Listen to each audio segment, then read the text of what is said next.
Welcome back to the Addicted to Transformation podcast. My name's Jay, and I'm the General Manager at the Canadian Health Recovery Centre, and my co-host is... Cheryl. I'm the Clinical Director here at CHRC. We are glad to have you join us for another conversation about the transformation possible with mental health and addiction. And nothing's more important to us than helping you to take your next step towards transformation. We're here today with Jay Lehman, Associate General Manager here at CHRC, who's been with us for several years. You've had lots of opportunities to see clients come in through the center, see some changes happening, and we're just so excited to be able to chat about that today. Mm-hmm. I know that when I started in the field of the helping professions about 20 years ago, it was quite limiting, the language that we were using. People would talk about they just need to quit. Almost like if you quit your alcohol or drug use or gambling, then therefore we've arrived. We're done. Right? And then over the years it evolved and changed, which it so desperately needed to have happen. And we started using words like recovery journey or change process, which helps people to understand that this is not a moment in time. Recovery is not a moment in time. It's a process. It's a journey. I came to CHRC a year ago, and the language that was being used here was the word transformation. And that's a lofty word. I remember feeling a little bit caught off guard when I heard that word transformation, right? Mm-hmm. And that's the goal of our center and of our healing environment. It's not just about helping people quit. Certainly quitting our substance use is a result of healthy living. So that often is what our clients are experiencing. Sure. But that's not the end goal. The end goal is about this entire transformation. Mm-hmm.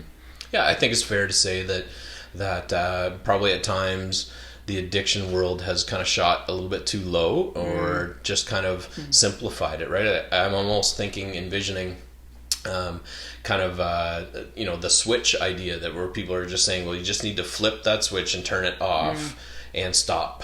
Just stop doing what you've been doing that you don't want to do. And of course, that's, if you haven't experienced addiction yourself, it's very easy to fall into that mind. I think friends and loved ones can easily look and say, well, I just don't understand why they don't stop. And sometimes that's made hard because there are some people who are just able to wake up one morning, pour it down the drain, and never go to it. And that becomes the benchmark for everyone else to say, well, if they can do it that way, why can't everyone else? But addiction and mental health is way more nuanced than that. I almost think of a thermostat that only clicks on when a whole bunch of other factors have been put into play, right? That the overall environment has to have some changes that help to make...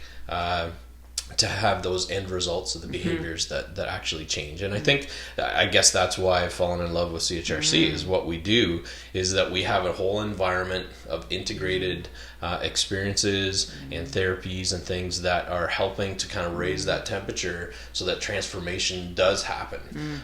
Because not just because one thing's been done, but because a whole bunch of important individual things are being looked at and appreciated and acknowledged and worked on, so that process of transformation can actually happen. It just requires changes to all sorts of different, so kind of our emphasis on the physical side of our bodies, that nutrition and supplementation of fitness, all of that really does need to go along with it. It kind of helps support those changes that we're trying to make with those end behaviors.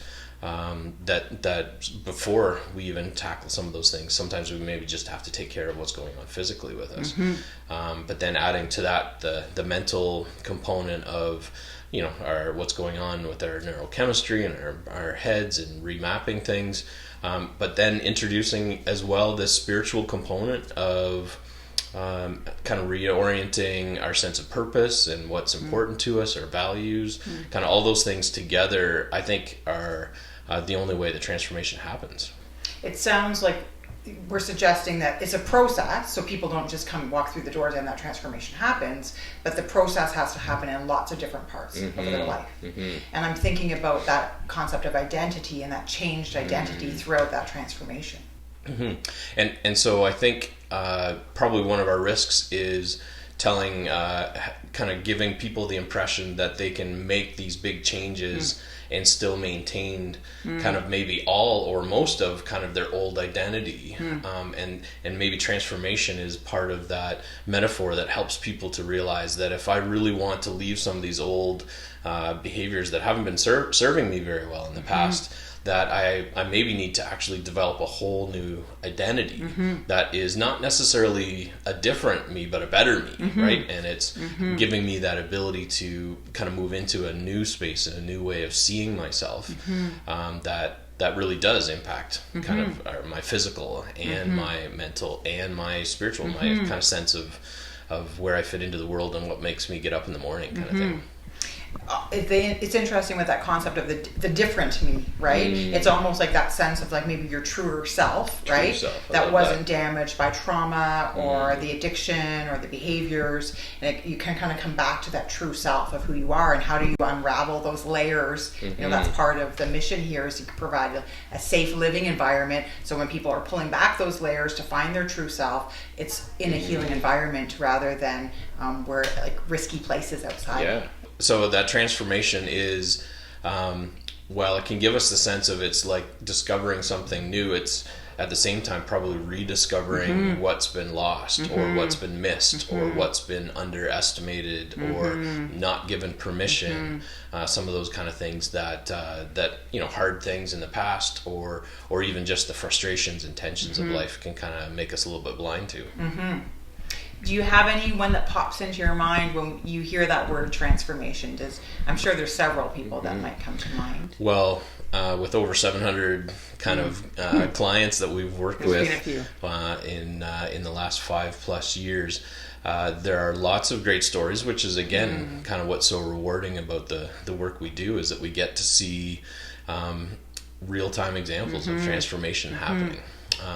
And so, I think of a gentleman who had come to us after a number of years being out of the military, and he had served for a number of years, kind of right from as early as you can kind of get into the military. Perhaps a little bit of an escape from a bad kind of background and some hard things in his family. Ends up experiencing some pretty challenging, traumatic experiences while he's serving. And then faces that difficult almost redeployment of kind of how am I going to be as a civilian now that I've left the armed services. So he had come to us in just a bad physical space where he had his addiction had resulted in him kind of just withering away to a large degree in terms of what was left of him. He had some injuries that were plaguing him as well. He came in with a cane. And so that integrated approach was again beautiful to see just within even 6 weeks of him feeling better, putting on that weight, kind of redeveloping that glow, but also at the same time that helping to free him up to do the good work, right, of kind of thinking through how he had gotten to where he was, of what was kind of undermining his intentions to want to live a better life and all those kind of things. And so what was great about that, not only did he kind of chuck his cane in his last few days and was able to kind of not rely on that crutch, right? So he had some real physical crutches and some metaphorical ones that he'd been relying on. But he emerged with this fresh sense of vision and purpose for his life, and pursuing this idea of how could he be a motivational speaker? How could he use his experience to help health professionals and mental health people in mental health and addiction? How could they help them understand what it's like to be in that state, to ask for help and some of the stigmas that can be associated with that? To see him reconnect with his family, to see some of those kind of things happen. So that was kind of this withered, just a shadow of himself as he comes to us, and this kind of reemergence and recapturing that sense, kind of the drive that he loved within the military environment. He needed to redeploy that into kind of a purpose and a mission that he could, that would kind of give him something to dig into and bite into for the rest of his life. And so that's one great example that reminds me. It feels almost like coming alive again, right? His passions were ignited. It's interesting when you think about the program being 6 weeks long. I know how rapid those 6 weeks go. I can't believe when someone's ready to discharge that it's time. Just thinking about even in those 6 weeks, how much progress he made. So we think of transformation, it's not within those 6 weeks, it's within the lifetime, right? We're always changing, we're always progressing. And yet for him to see that kind of movement, just being in that healing environment for that very short time. Well, and it reminds me that outpatient treatment isn't an option for everyone, right? Some people are able to access just some community groups or even outpatient counseling, or listening to podcasts, reading books. For some people, there's a component of them where that is enough to kind of help dislodge them from where kind of that rut that they're in, and it allows them to kind of keep moving ahead. But for almost 50%, I think some of the stats would say, there's more needed than kind of just doing it all by myself or just doing it with kind of internal supports. There's kind of that need for a structured environment to kind of help with that. And I think what residential treatment does, and what I've observed in our environment, it becomes this really dynamic, kind of accelerated transformation space, right? Where is it realistic that the same amount of change is going to keep happening once they leave after 6 weeks? No. But there's a whole bunch of things that are allowed to happen and can happen in a faster pace. Sometimes we joke with the clients of how exhausting it can be because it's like drinking from a fire hydrant, right? There's just so much coming, and that processing. But that's part of that transformation dynamic that I think is hard to duplicate kind of anywhere else. Is that there's just so much going on that kind of helps people get somewhere that they faster and more significantly than maybe they could kind of by themselves or over a longer period of time. So when you see that process happening, someone comes in, they're maybe a little bit trepidatious about treatment, they're maybe a bit unsure about treatment, and just to see those first days happen, and then just to see how many clients find that comfort level with, this is the work I got to do right now, and you literally see them dive into the work, right? There's not a lot of time just to dip your toe in here, right? It's like you got to kind of dive in. And for them to and I think that's the power of the brotherhood, right? There's that positive group pressure where the guys who have been a little bit here a little longer, who are doing that work, the guys who are in their first few days or weeks, they get to see kind of being modeled what vulnerability looks like. That when you take those steps to be vulnerable and maybe talk about stuff that you've never really talked to anyone else about before, that it's met not with judgment, not with skepticism, not with kind of belittling, but the reward of being embraced and encouraged and congratulated for those big steps, right? So I think we see that in goodbye groups. So when people go to finish and they have that opportunity to discuss their experience with the group, I always hear a theme, and the theme would be trust the process. So they're trying to encourage their peers, just trust this process. At the beginning it might feel uncertain, you might feel unsure of yourself, but if you can just stick at it, right, that process, that transformation will happen. Well, and that would be this interesting dynamic of knowing that there's trust the process, which is trusting that that you and your staff of counselors are equipped and ready and sensitive to be able to do the good work in groups and one-on-one, that the nutrition and the fitness trainers that are programming or recreation, all those things are intentional. They're there for a reason. It's not accidental or incidental. Like everything is designed to kind of help them get where they need to go. So there's trust the process, that there's an environment around you, but then there's also the thing that we would hear guys say most often, their advice to other guys coming in is, you only get out of it what you put into it, right? So that trust the process is met with also that willingness to step into it and lean into it, knowing that at the end of the day that becomes the limiting factor, that environment can't actually do the work for the individual person. Yeah, and that's part of that entering into that process. Do you have another example for us of another transformation you may have seen here over the years? Yeah, well, I was thinking of another guy who'd come in, and I think some of the stories that are most profound are the guys who are coming in who often have some sort of physical kind of sickness or ailment or pain management. And of course, it's hard not to feel like a majority of the guys who are coming in with opiate dependence related issues, really they almost always start with legitimate pain management, some sort of accident that happened years ago, and that it just kind of gets carried away and turns into something that they never intended. But that pain that is still there, often that can't be just wished away, or that becomes one of those underlying factors that has to be dealt with. And so I was thinking of another guy who had come in, a mechanic, loved to work with his hands, but had an increasing kind of arthritis related situation that was making it hard for him to do that kind of fine work.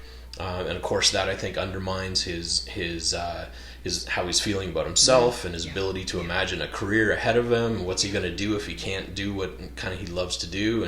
And so his alcohol dependence kind of just develops and steamrolls, gets going.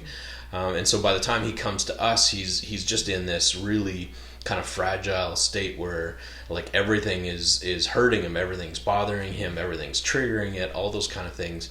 And so again, trusting the process of a menu that's designed to lower inflammation, designed to be able to kind of isolate some of those things that often become underlying issues. Supplementation, kind of fine-tuned to his own situation, and by the end of 6 weeks he's virtually not experiencing any of that inflammation, which is great for him moving forward, but it also becomes the relief for him to say, maybe I can afford to do some of this hard work with my counselor, right? That maybe I can afford to explore some of these really hard topics in group and one-on-one, because I'm less worried about having this underlying kind of situation that is just always undermining him, right? And so for him to move ahead, so I just remember he sent recent pictures with he and his partner kayaking and biking and these new hobbies that I think a few years ago it just would have been impossible for him to imagine being able to do that. And I think that's, again, that transformation from an identity that was being poisoned by the sense of I'm not going to be able to be well enough to have a great life, to embracing some of those things are going to be ongoing, but he can manage them much better now that he's taking more responsibility for his health. And then he's integrating that with all of these important skills in a toolbox that helps him to kind of manage life better. So this new identity of someone who's alive, right? That's really what kind of jumps out to me. And the amount of distraction he would have had if he had tried counseling in the past, maybe he tried support groups in the past, living with that kind of agony of pain, or the aches, just that regular aches and pains of trying to get through life at work, and then for him to feel that relief that he could actually then focus on the real work. I remember when I first came here about a year ago, there was a person retired from professional sports, and he had an amazing story. He did, and I think it's one of those interesting things that we do seem to see, some trends and patterns with who come to us. And so it's people who are struggling with an addiction. Often it's because what we'll notice is that they've been kind of a superstar, or they've been a real mover or a shaker in an area, whether that's sports or business. And so sometimes when guys retire, that's when they actually run into some real issues, because again, there's that identity of saying, I used to be the guy.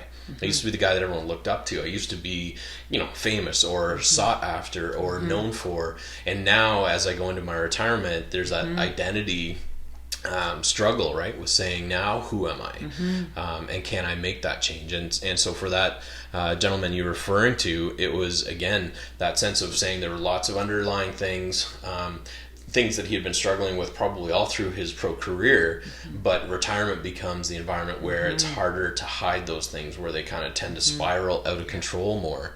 And again, the physical side of things, I think he had reported that 80% of his body had been injured or stressed or kind of at that place throughout his career. 80% of his body, muscles, bones, had been impacted.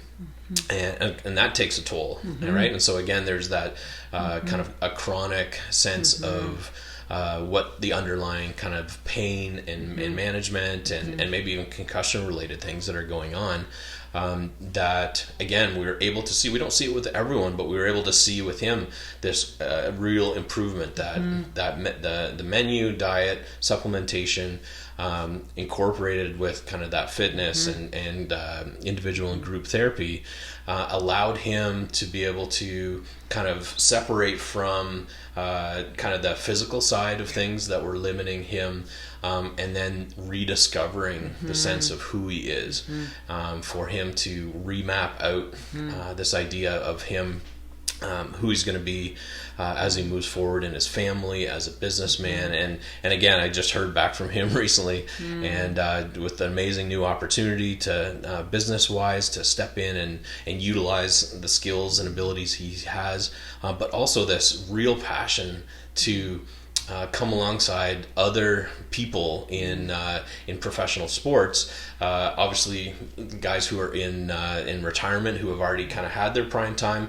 but also for the younger guys that he's able to have contact with, who are still active, for him to be able to allow them to know that there are things worth paying attention to while they're still in the prime of their career, that may help them prevent them from turning into addiction or having addiction kind of get rooted in their life. So I love that idea of a repurposed identity that says I can take these hard things I've been through and now kind of utilize them as opportunities to help people kind of along the way. So that inspiration that happens, right, when they can see that transformation, it's like, how can I then inspire others to maybe reach this as well? I've been interested just watching some of the transformations, not only with clients, and that's of course our sole purpose and passion, why we come in every day is to see that, but also to see staff slowly shift and change. I was in a training with yourself, and something came up around health, and a staff member made the comment, I never drank water before working here. I would, be drinking lots of different things, but not really hydrating myself. And since working here, he'd only been with us a few months. He's like, I drink water all day long. I drink water on the weekends. My wife and I are buying more fruits and vegetables. And he started to detail all these shifts. So here he is, middle aged, but all these shifts he was making, and he'd only been working here maybe 8 or 10 weeks at that time.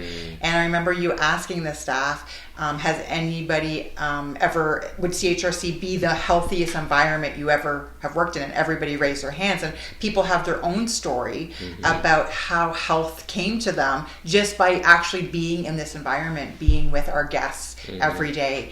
Give us some examples of what you've seen. Well, I think what that reminds me of is that transformation in general is contagious, right? There's this sense that you can't really kind of be close to people who are making these really healthy changes in their life, that are beginning to realize more of who they are, who are beginning to experience and enjoy things that in a way that they haven't before, without kind of getting drawn along with that.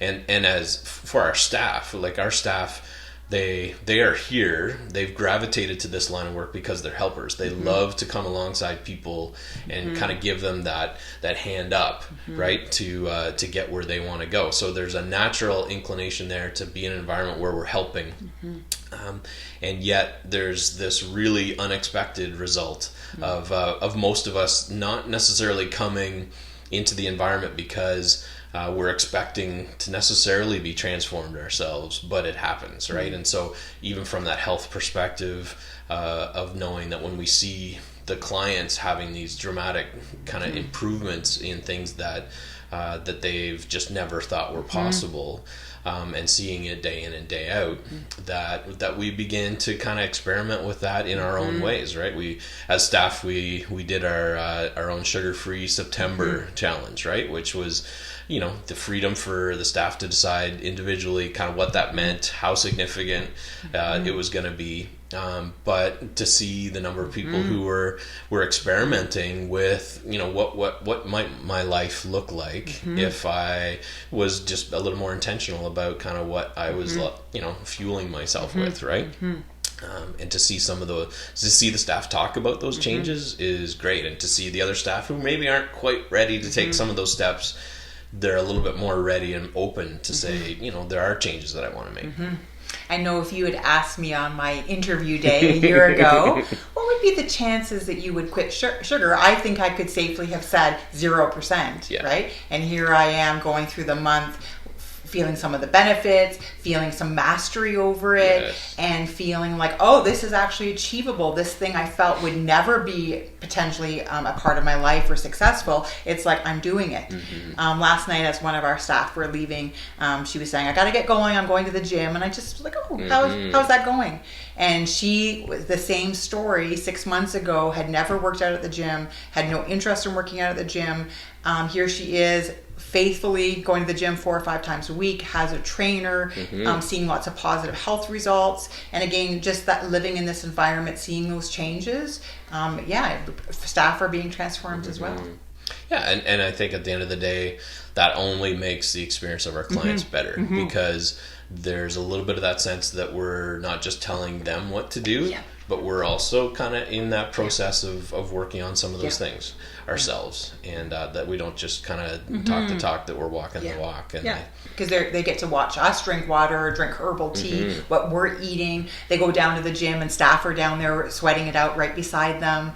We have our auricular acupuncture clinic. Often staff will be there receiving the treatment, really validating that we believe in this process. Yeah, and I guess, again, it's maybe that idea of just appreciating that transformation is it's contagious, and it's contagious, I think, most when it's really integrated significantly into the environment, that it's not just a component or an add-on. Like, transformation is not an app that we download, right? It's a whole lifestyle and identity that we have to kind of grow into. Yes, thank you for those examples. It's important for us to kind of go back and kind of remember these significant times where we see this transformation, how we see the transformation with our staff. And I'm sure that family members could be talking to us about the transformation that they've had when clients return home and they start following their meal plan, or they start maybe doing some of their inspiring readings that they do every day, and just how that transformation kind of keeps growing, right? Keeps developing. But do you think that that's worth kind of just even including in our integrated kind of approach of recognizing that the client isn't isolated in their transformation, that they're part of a system, and that a big part of our work is with the families. Yep, and part of my passion is coming on a Saturday morning and doing our family member workshops, because when they start to feel that transformation and that change, right, dynamics at home have a chance to change. And one of the things I always say is we don't have control over the people in our lives, but one thing we do have control over is ourselves, right? Our own actions, our own behaviors, our own growth. And we really encourage family members to kind of dive into that journey of transformation, right, for themselves. This isn't just about their loved one making change, it's about the whole family system making change. And if you're looking today for that kind of transformation, whether for yourself or for a loved one, please give us a call at the center. We'd love to chat with you more about that.